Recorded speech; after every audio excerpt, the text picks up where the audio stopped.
لا اقسم بہذا البلد، نہیں، یہ لا جو ہے یہ الگ سے ہے، انگلش میں اس کے لیے لفظ استعمال ہوتا ہے نے، یعنی جو نظریات ہیں ان کی نفی، ایسا نہیں ہے، لیکن انگلش میں آگے آ جاتا ہے قوما، اور اس کے بعد ہے کہ آپ قسم کھا رہے ہیں، اقسم بہذا البلد، مجھے اس شہر مکہ کی قسم۔ ویسے لفظی ترجمہ اگر آپ کریں گے تو یہ بنے گا کہ میں اس شہر مکہ کی قسم نہیں کھاتا یا نہیں یاد فرماتا، لیکن یہ لا جو ہے یہ الگ سے ہے، یہ عربی کا اسلوب ہے کہ جو مشرکین عرب کے فرسودہ نظریات تھے ان کی نفی کی گئی ہے، اور اس کے بعد قسم یاد فرمائی گئی ہے مکے کے اوپر۔ لا جو ہم کہتے ہیں نا، نہیں، جو کچھ تم کہہ رہے ہو وہ غلط ہے۔ اقسم بہذا البلد، مجھے قسم ہے اس شہر مکہ کی۔ وانت حل بہذا البلد، اس حال میں کہ آپ کو حلال ٹھہرا لیا گیا ہے اس شہر مکہ میں، یعنی آپ علیہ السلام کو تکلیفیں دی گئیں، آپ اس مکے کے رہنے والے 52 سال آپ کی زندگی کے آپ کو پتہ ہے مکے میں گزرے، اعلان نبوت سے پہلے کے بھی آلموسٹ 40 سال، اس کے باوجود وہ مکے کے لوگ جو آپ سے بڑی محبت کرتے تھے، آپ کو صادق اور امین کہتے تھے، آپ کے کریکٹر سے واقف تھے، انہوں نے آپ علیہ السلام کی عزت اور ناموس کو، تکریم کو حلال ٹھہرا لیا، اور اسی شخص کو جسے وہ عرصہ دراز سے یہ کہہ رہے تھے کہ یہ صادق ہے، امین ہے، سچا ہے، اسی کو کبھی مجنون کہنا شروع کر دیا، کبھی کہنا شروع کر دیا کہ یہ اس کا ذہنی توازن بگڑ گیا، کبھی کہنا شروع کر دیا اس پہ آسیب کا کوئی سایہ آ گیا جس کی وجہ سے یہ اس طرح کی باتیں کرتا ہے، حتیٰ کہ آپ علیہ السلام کو جسمانی تکلیف دینے میں بھی ان لوگوں نے کوئی آر محسوس نہیں کی، آپ علیہ السلام کی عزت کو حلال ٹھہرا لیا۔ مجھے اس شہر مکہ کی قسم کہ اے محبوب تمہیں اس شہر کے اندر انہوں نے حلال ٹھہرا لیا۔ ایک معنی تو اس کا یہ ہے، دوسرا معنی یہ ہے کہ آپ صلی اللہ علیہ وآلہ وسلم کے لیے اس شہر کو حلال کر دیا جائے گا، ایک وقت آئے گا، یعنی آج تو یہ مشرکین عرب آپ کو تکلیفیں دے رہے ہیں، ایک دن آئے گا کہ اللہ تعالیٰ آپ کو یہ موقع دے گا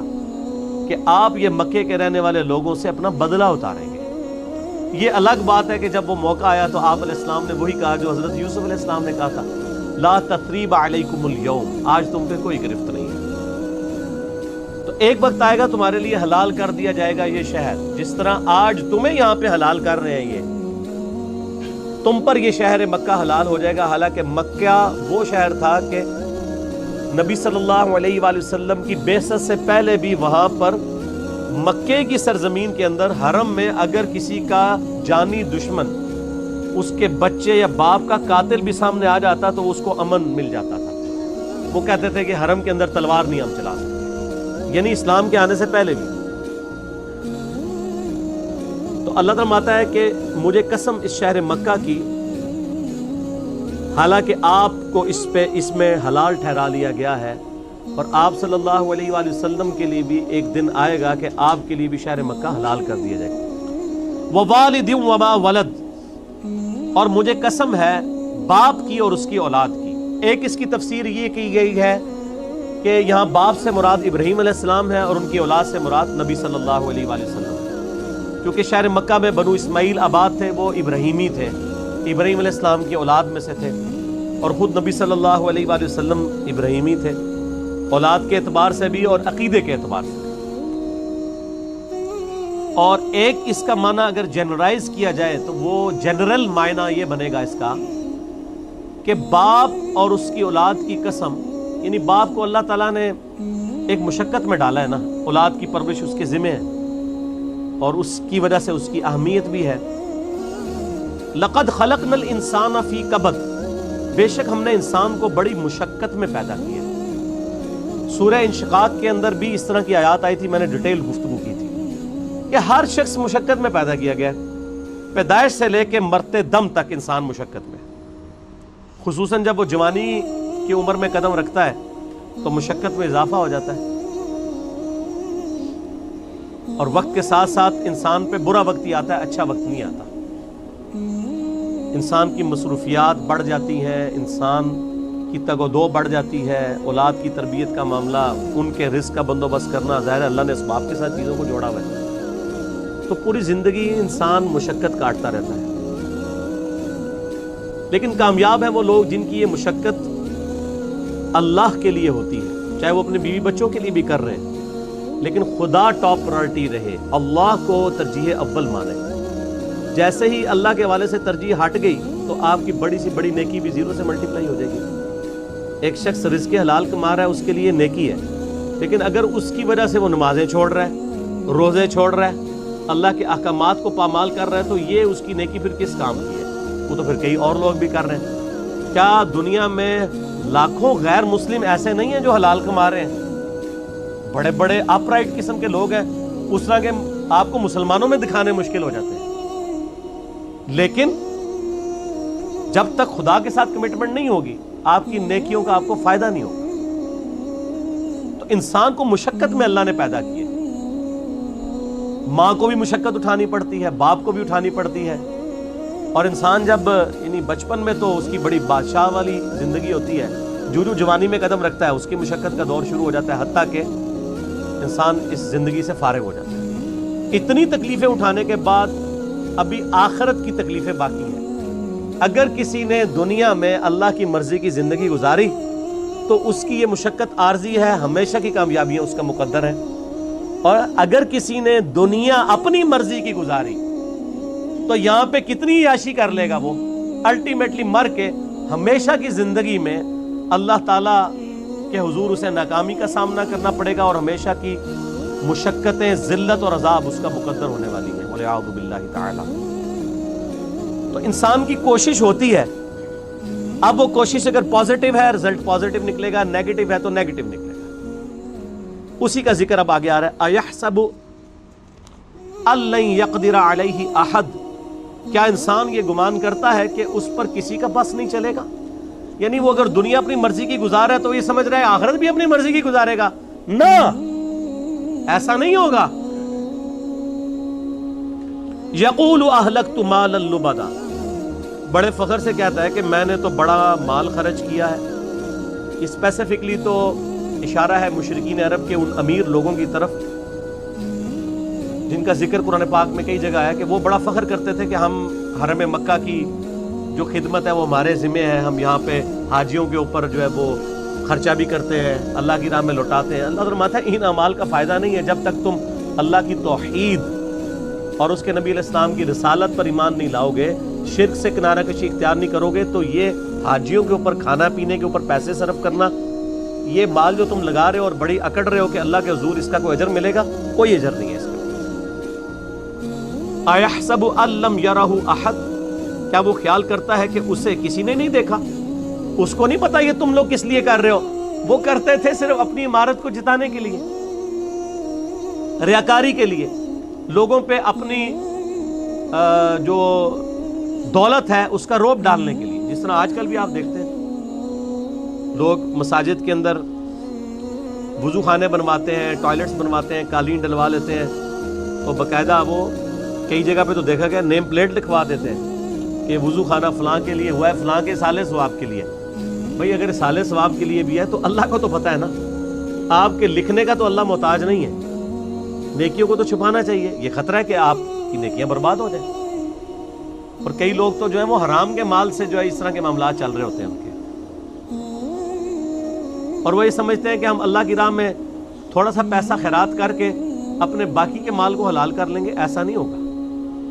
اللہ تعالیٰ بہت غیرت مند ہے۔ اَيَحْسَبُ أَن لَّمْ يَرَهُ أَحَدٌ، کیا اس نے یہ خیال کیا کہ اسے کوئی دیکھ نہیں رہا؟ أَلَمْ نَجْعَل لَّهُ عَيْنَيْنِ، کیا ہم نے ان کے لیے دو آنکھیں نہیں بنائیں؟ اب یہ اللہ تعالیٰ انسانوں کو مخاطب کر رہا ہے کہ جو میں نے تمہیں نعمتیں دی ہیں ان پر غور و تفکر کرو، اور پھر اس کا تقاضا کیا ہے وہ بھی آگے بیان ہوگا۔ ہم سب جتنے 100+ یہاں لوگ بیٹھے ہیں یا ہزاروں لوگ جو ویڈیو میں دیکھیں گے، کہ پوری دنیا کے انسان اپنے آپ کو سامنے رکھیں، اللہ تعالیٰ آپ سے مخاطب ہے۔ أَلَمْ نَجْعَل لَّهُ عَيْنَيْنِ، کیا میں نے تم لوگوں کو آنکھیں نہیں دیں؟ وَلِسَانًا وَشَفَتَيْنِ، اور ایک زبان اور دو ہونٹ نہیں دیے؟ اس کے اندر قیامت مضمر ہے میرے بھائی. یہ زبان اور ہونٹ نہ ہو تو بچہ بڑا ہی نہیں ہو سکتا. اور جو ساتھ جبلی ہدایت اللہ نے دی ہے اسے پتا ہے کہ میں نے دودھ کیسے پینا ہے. بچے کو سکھانا نہیں پڑتا، وہ اپنی جبلی ہدایت، نیچرل انسٹنکٹ جسے کہتے ہیں، جیسا کہ ایک بکری کی نیچرل انسٹنکٹ ہے کہ وہ گوشت کی طرف دیکھے گی بھی نہیں اور گھاس کھائے گی، اور شیر جو ہے وہ گھاس اس کے سامنے، تازہ گھاس کیا تازہ سبزیاں بھی لا کے رکھے وہ اس کی طرف منہ بھی نہیں مارے گا، گوشت کھائے گا. اس طرح کی اللہ تعالیٰ نے ہر انسان کو بھی ایک انسٹنکٹ دی ہے جس کی وجہ سے وہ بچپن ہی سے ان چیزوں کی طرف مائل ہو جاتا ہے. ہونٹ اور زبان چوسنے کے لیے. وَهَدَيْنَاهُ النَّجْدَيْنِ، اور ہم نے اس کو دو راہیں دکھا دی، دو گھاٹیاں دکھا دی. ایک معنی اس کا یہ بھی کیا گیا ان دو گھاٹیوں سے مراد اس بچے کے لیے جو ماں کے دودھ پینے کی جگہ ہے وہ مراد لی گئی ہے، کیونکہ ہونٹوں کا ساتھ ذکر ہے اور زبان کا ذکر ہے، اور اس کے بعد اس کو جبلی ہدایت بھی دی ہے یہاں سے تجھے دودھ ملے گا. اور ایک اس کا معنی یہ کیا گیا کہ ان گھاٹیوں سے مراد یہ ہے کہ اسے بتا دیا گیا ہے کہ یہ حق کا راستہ ہے، اس کا انجام جنت ہے، اور یہ برائی کا راستہ ہے، اس کا انجام جہنم ہے. انا ہدیناہ السبیل اما شاکرا و اما کفورا، ہم نے ہدایت کا راستہ دکھا دیا ہے، چاہے شکر گزاری کی روش اختیار کرو خواہ نہ شکری. فلقتحم العقبہ، پھر وہ داخل ہی نہیں ہوا اس گھاٹی کے اندر جو اللہ کی ریکوائرمنٹ تھی کہ کون سی گھاٹی اختیار کرنے والی تھی. وما ادراک ما العقبہ، اور تمہیں کیا پتا ہم کس گھاٹی کا ذکر کر رہے ہیں. فک رقبہ، وہ گھاٹی ہے غلاموں کی گردن کو چھڑانا. میں اکثر کہتا ہوں کہ یہ جو مال خرچ کرنا ہے نا، یہ اللہ تعالیٰ کو اتنا محبوب ہے کہ قرآن حکیم میں نماز کے پیرلل ہمیشہ اللہ کی راہ میں صدقہ کرنے کا ذکر آیا ہے. اور یہاں پہ تو دیکھیں اس سے ہٹ کے نماز کا کہیں ذکر ہی نہیں، اللہ کی راہ میں خرچ کرنا، غلاموں کو آزاد کروانا. غلامی کا دور تھا. آج اس کی ماڈرن فارم یہ ہے کہ کوئی مقروض ہے اور آپ کو اللہ نے رقم دی ہے تو آپ اس مقروض کو اس قرضے سے نجات دلا سکتے ہیں. او اطعام فی یوم ذی مسغبہ، یا بھوک والے دن قحط کے عالم میں کسی بھوکے کو کھانا کھلانا. یہ ہے وہ گھاٹی جو تمہیں عبور کرنی، یعنی جیب ڈھیلی کرنی ہے اللہ کے لیے. اللہ کے لیے جیب وہی ڈھیلی کرے گا جس کی یہ عقیدت ہوگی اللہ کے ساتھ، اور یہ عقیدہ وابستہ ہوگا کہ میں جو مال اللہ کی راہ میں خرچ کر رہا ہوں الٹیمیٹلی اس کا بدلہ مجھے اللہ تعالیٰ نے آن دا ڈے آف ججمنٹ، قیامت کے دن دینا ہے. دنیا میں تو اگر آپ سے گورنمنٹ کہے کہ آج 10 روپے خرچ کرو، ہفتے بعد 1 لاکھ روپے لے لینا، تو سب لوگ کہیں گے جی ہمارے پاس تو کافی پڑے ہوئے گھر، یہ بھی لے لیں. یتیمن ذا مقربہ، یا یتیم جو کہ رشتہ دار بھی ہو